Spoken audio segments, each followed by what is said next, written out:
이 코로나 바이러스가 이 폐렴을 일으키는 문제가 가장 심각한데, 폐렴 예방 접종을 하라고 이렇게 홍보를 합니다. 이건 보건복지부, 질병관리본부 다 같이 나서서.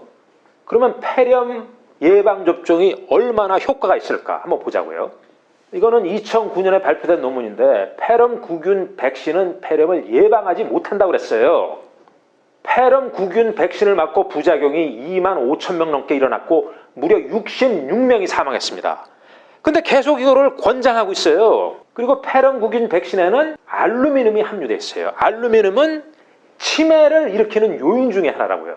그러니까 폐렴도 예방하지 못하고 부작용이 심하고 치매 원인이 되는 폐렴 백신을 왜 맞도록 권장을 할까요? 근데 이제 코로나 바이러스 백신을 지금 임상 실험을 지금 시작했어요. 지금 워싱턴 주에서. 근데 이게 여기 보면은 패스트 트랙이라고 했잖아요. 패스트 트랙. 패스트 트랙이 이게 진짜 염려가 되는 거예요. 패스트 트랙이라는 것은 신속 개발, 그러니까 효용성이 클 것으로 기대되는 새로운 약품이 빠른 시일 내에 환자들에게 공급한다는 전제로 서둘러서 이걸 사람들한테 사용하도록 하는 건데, 그 좋은 예가 바이옥스예요. 바이옥스가 패스트 트랙으로 이게 사용 허가가 났는데, 이거 보세요. 머크에서 1998년 11월에 미국 식약처에 신청을 해요. 그랬는데 6개월 만에 7개월 만에 이게 허가가 나요. 그리고 5년 후에 바이옥스가 퇴출돼요. 왜 퇴출이 되냐? 이 바이옥스로 27,785명이 사망을 했다고요.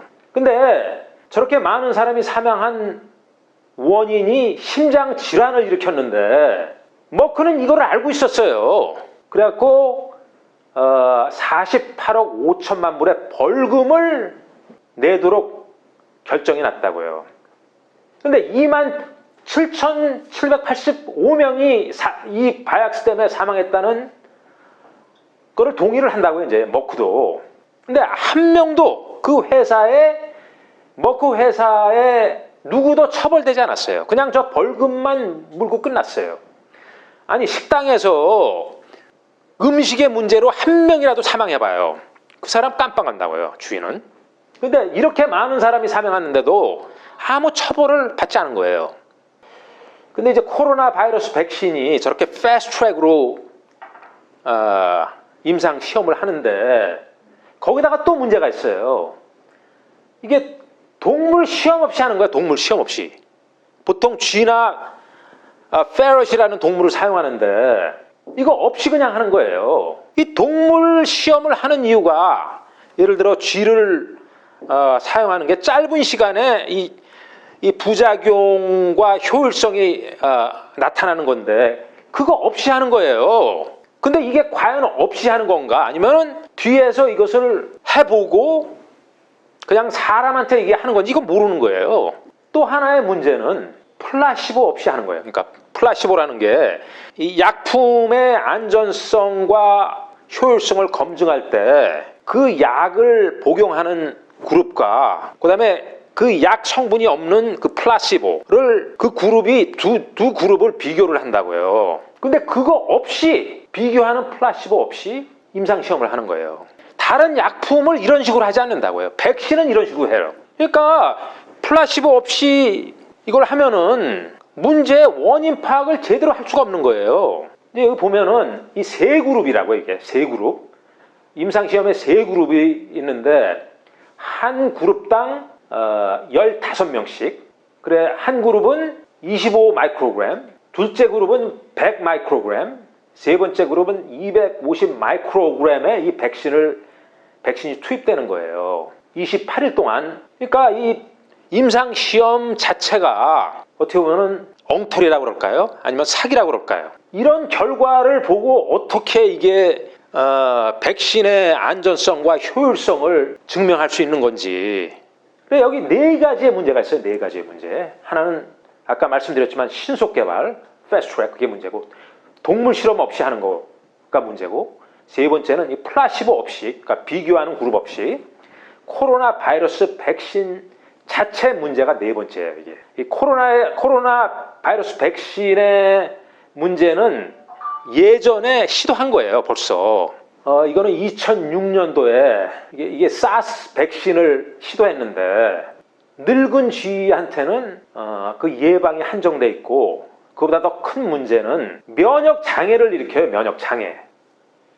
이건 2012년도에 한 건데, 이 사스 백신, 이게 사스가 코로나 바이러스의 종류예요.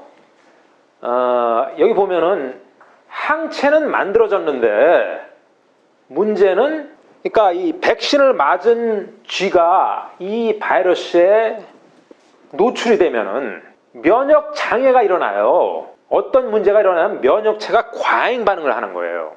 그래서 거기서 얘기한 게, 이 논문에서 얘기한 게 caution, 사스 백신을 개발하는데 조심하라, 이런 경고를 한다고요. 이거는 또 하나의 그 메르스 백신에 대해서 임상시험 한 건데, 쥐를 통해서 여기 보면은 이 바이러스에 감염되면은 면역 장애가 일어나요. 이 백신을 맞고 그 바이러스에 감염이 되면은 여기서도 면역체의 과잉 반응이 일어나는 거예요. 그러니까 항체를 만든다고 그게 해결되는 게 아니라 그 백신으로 인해서 면역 체계가 과잉 반응을 일으키는 거예요. 그 바이러스에 노출이 되면. 이 코로나 바이러스의 또 하나의 문제는 아주 변이가 빨라져요. 그러니까 이제 이건 중국에서 발표된 논문인데, 그 코로나 바이러스에 감염된 사람의 70%는 L 타입이에요. L 타입인데 다른 타입은 S 타입이에요. S 타입. L 타입이 70%인데 S 타입은 30%고, 하지만은 이 S 타입이 L 타입에 전에 있었던 거예요. 그러니까 S 타입에서 변이돼 나온 거예요. 그러니까 독감 바이러스의 문제같이 DNA 자체가 변화가 되는 거예요. 여기서는 이거는 피어 리뷰를 안 하고 이게 며칠 전에 이게 올라온 거예요. 이게 여기서도 코로나 바이러스한테 변이가 일어났는데 이 변이된 이 바이러스 타입은 온순하다고 얘기를 해요. 그렇게 많은 피해를 안 준다고 얘기를 해요. 코로나 바이러스가 잘 변이하는 문제는 독감 백신하고 비슷해요. 독감 백신이 잘 변이를 해서 백신을 만들면은 많은 경우는 소용이 없게 되는 거예요. 벌써 이게 다른 종류가 되니까. 항체가 만들어져도 그 변이됐기 때문에 항체가 효과가 없는 거예요. 그 백신의 효율성이 없게 되는 거예요. 그러면 백신 말고 다른 대안이 없을까요? 이분은 프랑스의 디리어 라올트라는 교수인데, 아마 이 사람만큼 바이러스에 대해서 높은 평판을 받는 사람이 아마 드물 거예요. 이 사람은 60가지 넘는 새로운 바이러스를 발견한 사람이고 2,000개 넘는 논문을 출판한 사람이에요. 그러니까 이 사람 얘기하는 게 뭐냐면은 이게 치료하는 약이 있다는 거예요. 이게 500mg의 클로로퀸을 하루에 복용을 10일 동안 하면은 스펙타큘러 임프루먼트, 굉장히 호전된다 이거죠. 그리고 이 사람 얘기는 이 약으로 이런 종류의 감염을 치료하는 게 굉장히 쉽다고 얘기하죠. 그리고 백신을 개발할 필요도 없다 이렇게 얘기해요.